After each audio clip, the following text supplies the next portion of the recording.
Hello friends, जैसे कि हमने प्रीवियस क्लासेस में सेल साइकिल को स्टार्ट किया था, आज उसी को हम एक्सप्लेन करेंगे। हमने देखा था कि जो सेल साइकिल होता है वो आपका दो फेजेस में होता है। एक होता है आपका कैरियोकाइनेसिस और दूसरा होता है साइटोकाइनेसिस। आज हम कैरियोकाइनेसिस के बारे में स्टडी करेंगे। कैरियोकाइनेसिस मतलब डिवीजन ऑफ न्यूक्लियस। जो आपकी सेल होती है, सेल में जो न्यूक्लियस होता है, सेल डिवीजन के समय न्यूक्लियस किस प्रकार डिवाइड होता है, आज हम उसकी चर्चा करने वाले हैं। तो जैसे कि हम जानते हैं जो कैरियोकाइनेसिस होती है वो दो फेजेस में होती है। एक होती है इंटरफेज, जिसे हम प्रीपरेटरी फेज के नाम से भी जानते हैं, और दूसरा होता है आपका माइटोसिस फेज। माइटोसिस के बारे में जानते हैं कि ये प्रोफेज, मेटाफेज, एनाफेज, टेलोफेज में कंप्लीट होती है। वही इंटरफेज जो होती है थोड़ा सा सबसे लेंथी प्रोसेस होती है, और पूरी सेल डिवीजन का लगभग 95% अगर किसी में कंज्यूम होता है तो होता है इंटरफेज। इंटरफेज मतलब हम जानते हैं कि दो फेज के बीच की स्टेज या phase between two successive division, दो डिवीजन के बीच की स्टेज को हम बोलते हैं इंटरफेज। और ये जो इंटरफेज होती है तीन सब फेजेस में होती है। G1 जिसे हम ग्रोथ 1 बोलते हैं, इसमें कुछ चेंजेस होते हैं, कुछ इवेंट होती है। दूसरा होता है सिंथेसिस फेज, ये सबसे इंपॉर्टेंट फेज होती है। पूरे इंटरफेज का सबसे ज्यादा अगर टाइम किसी में खर्च होता है तो वो ये होती है। दूसरा होता है G2 फेज, ये सबसे छोटी फेज है। एक बार सेल डिवीजन करने का डिसीजन ले लिया तो आपका सेल डिवीजन स्टार्ट हो जाता है। तो G2 फेज जो होती है ये बहुत छोटी फेज होती है ये। तो आज हम इसी को देखते हैं। हम जानते हैं कि एक सेल जब दो सेल में डिवाइड होती है, देखिए एक सेल से दो सेल बन गई है, और दो सेल जो है दोनों के सामने एक सेल ली है जिसे हम डॉटर सेल बोलते हैं। डॉटर सेल के पास दो रास्ते होते हैं, या तो वो सेल कंटिन्यूअसली डिवाइड करे या फिर वो अपने आप को स्टॉप कर ले। स्टॉप करके वो मेटाबॉलिकली एक्टिव हो जाए, सेल की मेटाबॉलिक एक्शन को, एक्टिविटीज को कंटिन्यू करे, फिजियोलॉजिकल एक्टिविटीज है उसको कंटिन्यू करे, तो वही करती है। इस समय ये जो जब सेल मेटाबॉलिकली एक्टिव रहती है, फिजियोलॉजिकली एक्टिव रहती है, उसका साइज जो होता है धीरे धीरे इंक्रीज होने लगता है, यानी उसमें ग्रोथ आने लगती है, उसका साइज बढ़ने लगता है। तो ये फेज ग्रोथ 1 के नाम से जानी जाती है, या G1 के नाम से जानी जाती है। दूसरी चीज हम देखते हैं हमारी बॉडी में बहुत सारे ऑर्गन्स होते हैं जहां पे उनका एक शेप, इनका एक साइज होता है फिक्स रहता है, वो चेंज नहीं होता। वो डिवाइड वो मतलब उसमें किसी प्रकार चेंजेस नहीं आते। क्यों नहीं चेंज होता? कि उसमें सेल डिवाइड नहीं होती, यानी वहां पे सेल डिवीजन करना स्टॉप कर दिया, यानी G0 स्टेज में आ गई। वो वहां पे जो सेल होती है, जैसे हमारे हार्ट सेल है, लंग सेल है ना, ये इधर की सेल्स की नंबर कांस्टेंट बनी हुई है, डिवीजन करना रुक गया है। तो ऐसी स्थिति में सेल को हम बोलते हैं G0 स्टेज, है ना।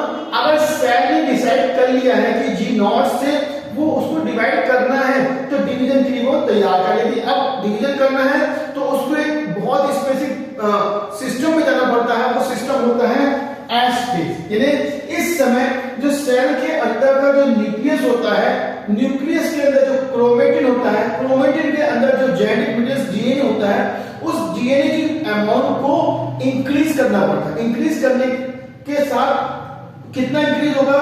जितना उसके पेरेंटल सेल में डीएनए रहता है उसका डबल जो होता है इसमें आ जाता है। तो हम देखते हैं कि किसी सेल में नंबर ऑफ क्रोमोसोम्स 2n है, तो सिंथेसिस फेज में नंबर ऑफ क्रोमोसोम्स तो उतने रहेंगे, यानी 40 के 46 के 46 रहेंगे, है ना। जैसे हमने एक क्रोमोसोम्स लिया है तो नंबर ऑफ क्रोमोसोम्स तो उतने रहेंगे, लेकिन उसके अंदर जो जेनेटिक होता है, जो डीएनए होता है, वो क्या होता है? डबल हो जाता है। जैसे हम डीएनए की अमाउंट बोलते हैं 2C अगर है, तो वो सिंथेसिस फेज में 2C से क्या हो जाएगा? 4C हो जाएगा। देख सकते हैं ये कि एक क्रोमोसोम है जिसमें जीन्स लगे हुए हैं।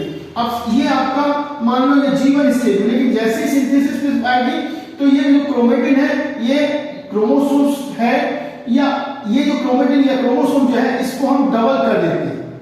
ये क्रोमोसोम्स की नंबर तो उतनी है, हम देख सकते हैं एक क्रोमोसोम में सेंट्रोमियर इधर है, और इसी जो क्रोमोसोम नया जो बना हुआ सिंथेसिस फेज में जो क्रोमोसोम बना हुआ है उसमें भी क्रोमोसोम एक ही सेंट्रोमियर है, लेकिन एक सेंट्रोमियर से दो क्रोमोसोम जुड़े हुए हैं।